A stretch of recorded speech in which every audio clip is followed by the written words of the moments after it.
Hello madam, சொல்லுங்க madam. மகா கிடைச்சிட்டாளா? Sorry madam, நான் உடனே உங்களுக்கு ஃபோன் பண்ணிருக்கணும். கிடைச்சிட்டா மேடம். எங்க இருந்தா? நான் உங்களை பார்த்து வந்துட்டு இருந்தேன் இல்லையா, ரோட்ல தனியா நடந்து வந்துட்டு இருந்துச்சு. நல்ல வேளை என் கண்ணில் பட்டுச்சு. அப்புறம் இன்ஸ்பெக்டரும் கூட தான் இருந்தாரு, வீடு வரைக்கும் விட்டு போனாரு. ஓ, நேத்து நைட்டு கோகுல எங்க வீட்ல பாத்தீங்களா? உங்க வீட்லயா? இல்லையே. இல்ல, நேத்து நைட்டு யாருக்கும் தெரியாம கோகுல் என்னோட பெட்ரூம் வரைக்கும் வந்துட்டு போயிருக்காரு. என்ன மேடம், யாருக்குமே தெரியாதுன்னு சொல்றீங்க, உங்களுக்கு எப்படி தெரிஞ்சு? என் பெட்ல அவர் பர்ஸ் இருந்தது. மேடம், நைட்டு உங்க வீட்ல எல்லாரும் இருக்கும்போது உங்க பெட்ரூம் வரைக்கும் வந்துட்டு போகணும்னாக்க உங்க வீட்ல இருக்க யாரோ ஒருத்தர் ஹெல்ப் பண்ணி தானே இருக்கணும். எனக்கும் அதான் சந்தேகமா இருக்குது. ரோஹிணி கிட்ட கேட்டா தெரியாதுன்றா. மேடம், நான் உங்ககிட்ட ஒரு விஷயம் சொல்ல மறந்துட்டேன். என்ன? கோகுல் செல்போன்ல பண்ண வேலையெல்லாம் ரோஹிணிக்கு தெரிஞ்சிருச்சா? இல்ல, தெரியாது. இல்ல, அவங்க ரெண்டு பேரும் தனியா மீட் பண்ணி பேசுறத நான் பார்த்தேன். எனக்கு என்னமோ கோகுல் உங்க வீட்டுக்குள்ள வந்துட்டு போயிருக்கணும்னா அதுக்கு ரோஹிணி தான் கண்டிப்பா சப்போர்ட் பண்ணிருக்கணும் எனக்கு தோணுது. அவ எதுக்கு கோகுலுக்கு சப்போர்ட் பண்ணும்? இல்ல, உங்களுக்கு ஒரு நல்லது செய்யணும்னு நினைச்சு கூட இப்படி ஒரு தப்பை செய்யலாம். இதை நான் உறுதியா சொல்லல மேடம், ஒரு சந்தேகத்தின் அடிப்படையில தான் சொல்றேன். எனக்கு அப்படிதான் தோணுது. சரி, நான் அப்புறம் பேசுறேன்.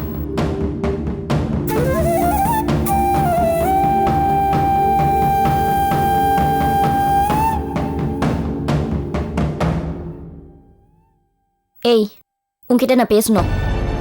பேசணும்னா பேசு. எதுக்கு இவ்வளவு கோபம்? பேசணுமா இல்ல சண்டை போடணுமா? உன்னோட பேச்சு செய்க எல்லாமே வேற மாதிரி இருக்கு. எதுவுமே சரியில்லை. உனக்கு பிடிக்கணும். உனக்கு அப்படி ஏதாவது பிடிக்கலன்னா உடனே சரியில்லைன்னு சொல்லிடுவ, அப்படிதானே? என்னடி சொல்ற? எதை பத்தி பேசுற? நான் பொதுவா தான் சொல்றேன். அதுக்கு நீ வேற ஏதாவது அர்த்தம் எடுத்துக்கிட்டா அதுக்கு நான் பொறுப்பு இல்ல. இங்க பாரு, உன்கிட்ட வெட்டி விவாதம் பண்றதுக்கு நான் ஆளு கிடையாது. நான் கேக்குறதுக்கு மட்டும் பதில் சொல்லு. கோகுல் எப்படி நம்ம வீட்டுக்குள்ள வந்தான்? என்ன பேசுற? கோகுல் நம்ம வீட்டுக்கு வந்தாருன்னு நீ எப்படி அவ்வளவு உறுதியா சொல்ற? பாத்தியா? ஏய், பாக்கணும்ன்ற அவசியம் இல்லடி. பூட்டி இருந்த வீட்டுக்குள்ள கோகுலோட பர்ஸ் எப்படி வரும்? சொல்லுடி. என்ன கேட்டா? கோகுல் முன்ன எப்பவாவது நம்ம வீட்டுக்கு வந்திருந்தப்போ அதை மிஸ் பண்ணி இருந்திருக்கலாம். அதை நம்ம இப்ப பார்த்திருந்திருக்கலாம். இல்ல, அந்த பர்ஸ் இப்பதான் இங்க மிஸ் ஆயிருக்கு. உனக்கு எல்லாமே தெரியும். என்ன பெருசா என்ன தெரியும்? சும்மா தேவையில்லாம பேசிட்டு இருக்காத. நான் தேவையில்லாம பேசலடி, நீ தான் தேவையில்லாம அந்த கோகுலோட பேசிட்டு இருக்க. நீ பண்றதெல்லாம் எனக்கு தெரியாதுன்னு நினைச்சிட்டு இருக்கியா? ஓ, அந்த டெய்லர் உன்கிட்ட பத்த வச்சிட்டானா? நினைச்சேன். அன்னைக்கு ஒரு நாள் ரோட்ல போகும்போது எதர்ச்சியா நாங்க ரெண்டு பேரும் மீட் பண்ணிக்கிட்டோம். அன்னைக்கு போய் யதார்த்தமா ஹாய் ஹலோன்னு பேசிட்டு இருந்தப்போ அந்த டெய்லர் பாத்துட்டான். அப்பவே நினைச்சேன் அவன் உன்கிட்ட வந்து ஏதாவது பத்த வைப்பான்னு. முட்டாள் தரமா பேசாத. நான் கேக்குறதுக்கு பதில் சொல்லு. அப்பாவும் அண்ணனும் வெளியில போயிட்டாங்க. வீடு பூட்டி இருந்தது. என் பெட்ரூம்ல நம்ம ரெண்டு பேரும் மட்டும் தான் தனியா இருந்தோம். இதெல்லாம் தெரிஞ்சுதான் அவன் வீட்டுக்குள்ள வந்திருக்கான். அவன் பர்ஸ் என் பெட்ல இருந்தது. அத பத்தி பேசுனா நீ அவனுக்கு வக்காலத்து வாங்குறியா? ஏய், சொல்லுடி, அவன் எப்படி உள்ள வந்தான்? யார் அவனுக்கு கதவை திறந்து விட்டது? சொல்லு. ஆமா, நான் தான் அத்தானுக்கு கதவை திறந்து விட்டேன். வெக்கமா இல்ல உனக்கு? என்ன காரியண்டி பண்ணிருக்க? ஏய், என்னைய கோவிக்கிற? நான் உனக்கு நல்லதுதான் பண்ணேன். உனக்கு தான் எது சரி யார் நல்லவங்கன்னு எதுவுமே புரிஞ்சுக்காம முட்டாள்தனமா பண்ணிட்டு இருக்க. வாய் மூடு. உனக்கு உடம்பு கூசல? ஏண்டி, ஒரு ஆள் உள்ள வர்றதுக்கு கதவு திறந்து விட்டுருக்கிறியே? ஏடி உன் புத்தி இப்படி போகுது? உன் புத்தி தான் இப்படி அசிங்கமா யோசிக்குது. அவர் ஒண்ணு அந்த மாதிரி தப்பான இடத்துல இங்க வரல. ஏதோ மந்திரிச்ச கயிறை உன் கால்ல கட்டணும்னு சொன்னாரு. நான் கொடுத்தா நீ கட்ட மாட்டேன்னு சொன்னேன். அதனால அந்த மந்திரிச்ச கயிறை உன் கால்ல கட்டினா நீங்க ரெண்டு பேரும் சேர்ந்து வாழ்வீங்கன்னு ஜோசியர் சொல்லிருக்காரு. பாவம் அத்தான், அதுக்காக தான் என்கிட்ட ரொம்ப கெஞ்சி கேட்டுக்கிட்டாரு. அதனாலதான் நான் அவருக்கு ஹெல்ப் பண்ணேன். புடி முட்டாள். அந்த அயோக்கு எனக்கு உதவி செஞ்சுட்டு இதுல விளக்கம் வேறையா? அவன் வந்தது கயிறு கட்டுறதுக்கு இல்லடி, வேற அசிங்கமான எண்ணத்தோட வந்திருக்கான். நீ என்ன முட்டாளடி? எனக்கு தெரியாம நைட்டு கயிறு கட்டி விட்டா எல்லாம் மாறிடுமா? காலையில நான் அதை பார்த்து அவுத்து எரிஞ்சிட மாட்டேன்.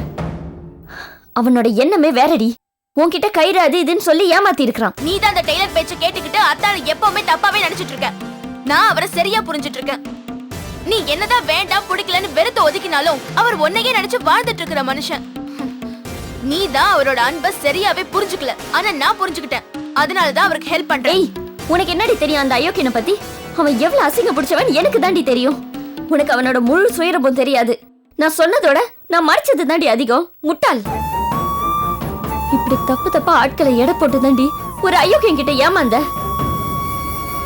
உன் முட்டாள்தனம் அதோட நிக்கல, இன்னும் தொடர்ந்து தப்பு பண்ணிட்டு தான் இருக்க. நீ ஒருத்தங்கிட்ட தப்பு பண்ணதை மறைக்கிறதுக்கு நான் படாத பாடுபட்டுட்டு இருக்கேன். ஆனா நீ ஒரு அயோக்கியன கதை திறந்து உள்ள விட்டுருக்க. அசிங்கமல்லடி உனக்கு? சீ.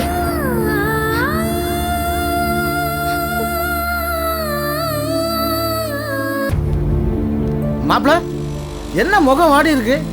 ஒன்றும் கவலைப்படாதீங்க. கவலைப்படாம எப்படிங்க இருக்கு சொல்றீங்க? நீங்கள் இந்த முத்துப்பேட்டை தர்காவுக்கு மனநலம் பாதிக்கப்பட்டு நிறைய முறை வைத்தியம் பார்க்க வந்திருக்கீங்க. மச்சான கூட பார்க்காம பைத்தியம்னு சொல்லி உங்களை கை நீட்டி அடிச்சிருக்கேன். ஆனா இப்ப என் பொண்ணுக்கே இந்த நிலைமை வந்து வைத்தியம் பார்க்க வருவேன்னு நினைச்சு கூட பார்க்கலையா? எல்லாம் நேரம்தான். மாப்பிள, நான் இங்க நிறைய தடவை வந்திருக்கேன். நம்ம கோபி என்னை சின்ன குழந்தை மாதிரி நினைச்சு மாசத்துக்கு 2 தடவை இங்க கூட்டிட்டு வருவேன். நாங்க இங்க வந்துதான் தங்குவோம். ஒன்றும் கவலைப்பட வேணாம். மகா கோபியை கல்யாணம் பண்ணிக்கிட்டான்னா என்னையும் மகாவையும் கோபி ஒருத்தனே பாத்துக்குருவேன். மாசத்துக்கு 1 தடவை இங்க கூட்டிட்டு வந்தா போதும். செலவு மிச்சம் தானே. என்ன நான் சொல்றது? ஏமா இதுக்கு போய் அழுகுத? இவளை கல்யாணம் பண்ணி கொடுத்து புருஷன் கூட கோயில் குளம் சொந்தக்காரங்க வீடு இவ போறதை பார்த்து சந்தோஷப்படலாம்னு நினைச்சேன். ஆனா இவ இந்த நிலைமைக்கு ஆளாகி இங்க வந்து வைத்தியம் பண்ணணும்னு நினைக்கிறப்போ மனசுக்கு ரொம்ப சங்கடமா இருக்குன்னு. புஷ்பா, நல்லதையே நினைப்போம், அப்பதான் நல்லது நடக்கும். கடவுள் மேல பாரத்தை போடு, அவளுக்கு சீக்கிரமா குணமாயிடும். அண்ணன் சொல்றதாமா கரெக்ட். இந்த இடம் இருக்க ரொம்ப சக்தி வாய்ந்த இடம். இங்க நிறைய பேர் வந்து சௌரியமாயி தான் வெளியே போறாங்க. இப்ப என்னையே எடுத்துக்கேன், நான் நல்லா தானே இருக்கேன். என்னை பார்த்தா யாராச்சும் லூசுன்னு சொல்லுவாங்களா? நான் நல்லா தெளிவா திடகாத்திரமா தான் இருக்கேன். மகாவை குணப்படுத்துறது ஏன் பொறுப்பு. யாரும் கவலைப்படாதீங்க. என்னையா பண்றது? நீங்க சொல்லி கேட்கற நிலைமையில நாங்க இருக்கோம். என்ன மச்சான், நான் ஏதாவது தப்பா சொல்லிட்டேனா? இல்ல ராசப்பா, நீ சூதுவாது தெரியாத வெகுளி குழந்தை. என்ன, நாங்கெல்லாம் ரொம்ப அறிவாளிங்க. நீ சொல்றதை நாங்க ஏத்துக்க மாட்டோம். ஏன்னா எங்க மனசெல்லாம் அழுக்கு படிஞ்சிருக்கு. அப்படியானே? மச்சான், காலம் கடத்தாம மகா அழைச்சிட்டு போய் குணப்படுத்துற வழியை பார்ப்போம் வாங்க. ஆமா, சரி வாங்க. கோபிக்கு எனக்கும் இங்க உள்ள எல்லாரும் எங்களுக்கு நல்லா தெரியும். அதனால உள்ள போய் மகாவுக்கு வைத்தியம் பார்க்குற வழியை பார்ப்போம். சரி வாங்க. ஆமா, அழைச்சிட்டு வா, அழைச்சிட்டு வாங்க. வா.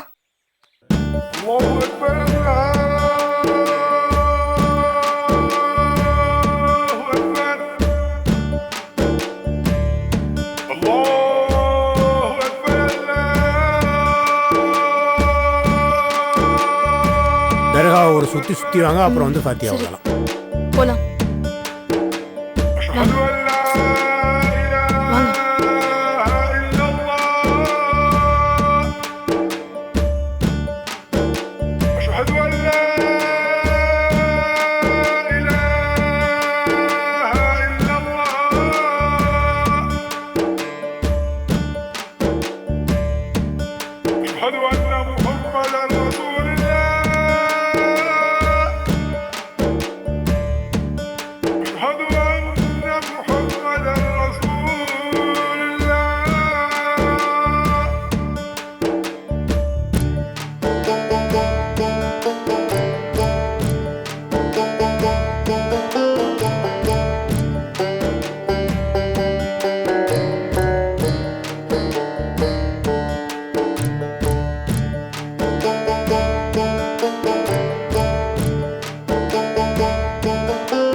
என்னாச்சா?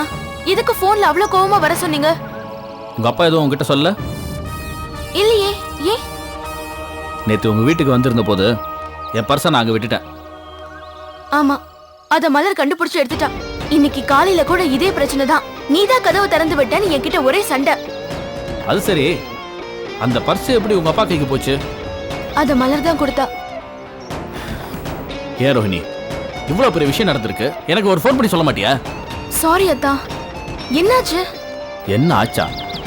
அந்த பர்ஸை நான் எங்கேயோ வச்சுட்டேன்னு நினைச்சிட்டு இருந்த போது அது உங்க அப்பா கையில இருக்கு. அவர் என்ன கூப்பிட்டு வச்சு காய்ச்சி பூச்சின்னு கத்துறாரு. என்னமோ அவர் ஒரு உத்தமான பொண்ணை பத்தி வச்சிருக்கிற மாதிரியும், நான் என்னமோ அவளை கெடுக்க வந்த மாதிரியும். ஏன் அப்படியே கெடுத்தா என்ன தப்பு? எனக்கு உரிமை இல்லையா? ஏன் ரோஹிணி, உனக்கே தெரியும்ல நான் அந்த நோக்கத்திலே வந்தேன். நான் ஏதோ அந்த தாயத்தை காட்டினா அவன் மனசு மாதிரி என் கூட வந்துருவான்ற நம்பிக்கையில தானே வந்தேன். இத நீங்க முதல்ல அப்பா கிட்ட சொன்னீங்களா? எங்க சொல்ல விட்டாரு? என்னமோ அவர் ஒரு பெரிய சுப்ரீம் கோர்ட் ஜட்ஜ் மாதிரில பேசிக்கிட்டே இருக்காரு. காட்டுறேன், நான் யாருன்னு காட்டுறேன். தயவு செஞ்சு கோவப்படாதீங்க. இது கோவம் இல்ல ரோஹிணி, அவமானம். உங்க அக்கா என் கூட வாழாம போனதுக்கு நான் அவர் காலில் வந்து கிடக்கணுமா? ஊர்ல போய் பாருங்க, ஒவ்வொருத்த மாப்பிள்ளை எப்படி நடத்துறான்னு, என்ன மரியாதை கொடுக்கறான்னு. இரு, கூடிய சீக்கிரத்துல உங்க அப்பனை என் காலில் வந்து விழுந்து என் பொண்ணை ஏத்துக்காங்கன்னு கெஞ்ச வைக்கிறேன், விழ வச்சு காட்டுறேன். அதான் தயவு செஞ்சு அப்பா மேல கோவப்படாதீங்க. அவர் மலரை தப்பா புரிஞ்சு வச்சிட்டு இருக்காரு. சரியா புரிய வைப்போம். சாரி, சரியா புரிய வைக்கிறேன். என்ன பண்ண போறீங்க? Wait and see.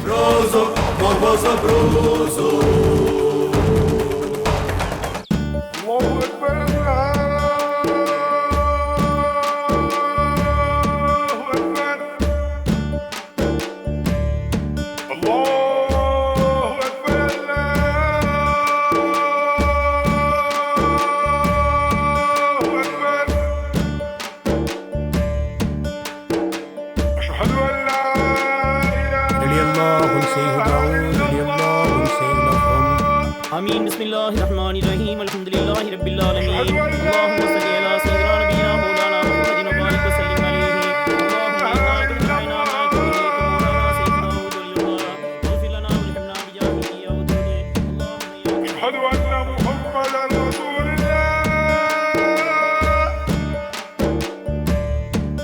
أشهد أن محمدا رسول الله.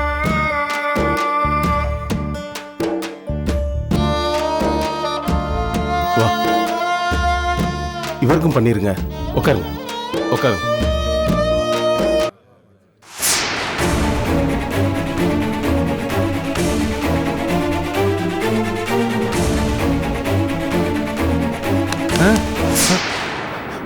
மகா, என்ன தலையில் அடிபட்டிருக்கு? என் கூட பேச மாட்டியா? புரியுது மகா. அது எனக்கு என்ன சொல்றதுன்னு தெரியல. என்னால வர முடியாத சூழ்நிலை. நடந்தது எல்லாமே உனக்கு தான் தெரியும்ல. எல்லாருமே என்னை தேடிக்கிட்டு இருப்பீங்கன்னு எனக்கு நல்லாவே தெரியும். இருந்தாலும் மகா, எனக்கு ஒரு உதவி செய்யணும் ப்ளீஸ். இப்போ என்னை பார்த்தத அவங்க யார்கிட்டையும் நீ சொல்ல வேண்டாம். நான் இங்கேருந்து போனதுக்கப்புறம் ஃபோன் பண்ணி பேசிக்கிறேன் மகா.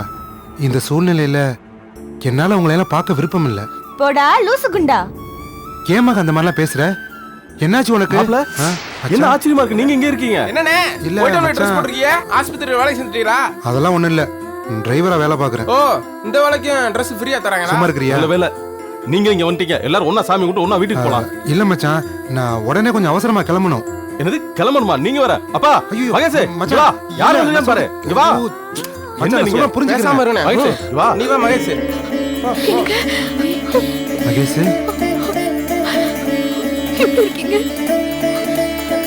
என்ன மாப்பிள்ள, உங்களை பத்தி ஒரு தகவலும் இல்ல? டேய் தம்பி, எங்கடா போன? ஏன்டா இப்படி பண்ணிட்ட? நல்லா இருக்கியாடா? என்னடா இது, எங்களை எல்லாம் இப்படி விட்டுட்டு போக உனக்கு எப்படிடா மனசு வந்தது? அக்கா, அதெல்லாம் ஒண்ணும் இல்லக்கா, புரிஞ்சுக்கக்கா. ஏங்க, நிச்சயமா சொல்றான், நீங்க எங்க எல்லாருக்கும் நல்லதுதான் பண்ணிருக்கீங்க. ஆனா சொல்லாம கொள்ளாம வெளியில போனதுக்கு அப்புறம் போன் பண்றீங்க. இது நல்லாவா இருக்கு? நீங்க இருந்திருந்தீங்கன்னா எல்லாரும் ஒண்ணா உட்காந்து பேசியிருக்கலாம். சித்தி உங்க காலில் விழுந்து மன்னிப்பு கேட்கறது துடிச்சிட்டு இருக்காங்க. ஆமா மாப்பிள்ள, நீங்க சென்னையில தானே உத்தியோகம் தேடுறதா எழுதிருந்தீங்க, இங்க என்ன பண்றீங்க? சென்னையில தான் மாமா டிரைவர் வேலை பார்க்குறேன். முதலாளி அம்மாவோட புருஷனுக்கு புத்தி சாதீனம் சரியில்லை, அதனால இந்த தர்காக்கு நாங்க கூட்டிட்டு வந்திருக்கோம். சரி, நீங்களாம் எதுக்கா இங்க வந்திருக்கீங்க? அது ஏன் கேட்குற செல்வரங்கம்? அந்த கொலகார பாவி பாண்டி இருக்கானே, இந்த கோபியை கொலை பண்றதுக்காக இரும்பு ராடு எடுத்துட்டு வந்து அடிச்சான். மகா கோபியை காப்பாற்ற வந்து அவ தலையில அடிபட்டு நரம்பு பாதிக்கப்பட்டு போச்சு. டாக்டருங்க ட்ரீட்மெண்ட் கொடுத்துருக்காங்க. அவளுக்கு கல்யாணம் இல்லையா, அதான் இங்க கொண்டு வந்து குணப்படுத்தி கூட்டு போலான்னு வந்திருக்கோம். அந்த பாண்டி பையனால தான் இந்த வீட்டை விட்டு நான் போக வேண்டிய சூழ்நிலை ஏற்பட்டுச்சு. ஏன் மாமா, அந்த பாண்டி பையன் மாறவே மாட்டானா? அவன் மாறுவாங்கிற நம்பிக்கையே எங்களுக்கு குறைஞ்சிக்கிட்டே வருது. கோபிக்கும் மகாவும் கல்யாணம் முடிவு பண்ணி மண்டபம் பார்த்து பத்திரிகை அடிச்சு உள்ளபடியே உங்களுக்கு எப்படி பத்திரிகை கொடுக்க தேடுறதுன்னு யோசிச்சுட்டு இருந்தோம். இதுல இந்த மகாவுக்கு இந்த நிலைமை ஏற்படவே எல்லாத்தையும் நிப்பாட்டிட்டு எளிய முறையில நாளைக்கு ராமேஸ்வரத்தை கல்யாணத்தை வச்சிருக்கோம். இப்போ பாண்டி எங்க இருக்கான்? போலீஸ் கூட அவனைத்தான் தேடிட்டு இருக்காங்க. ஆமாண்டா, இந்த குடும்பமே நில குறைஞ்சு போய் நிக்குதுடா. இப்ப எல்லாருமே பைத்தியம் முடிச்ச மாதிரி தான் இருக்கோம். நீ என்னைக்கு வீட்டை விட்டு போனியோ அன்னைக்கு மகேஷோட மனசு உடைஞ்சு போச்சுடா. சரிம்மா, ரொம்ப நாளைக்கு அப்புறம் ஒருத்தர் பார்த்துக்கிட்டு இருக்காங்க. தனியா போய் அவங்க பேசிக்கிட்டோம். போம்மா. ஆமா ஆமா மகேஷ், 2 பேரும் போய் பேசிட்டு வாங்க போங்க. டேய் கூட்டிட்டு போடா, கூட்டிட்டு போடா. வா மகேஷ். ஏய் மகா, என்ன பண்ற நீ? என்னங்க என்னங்க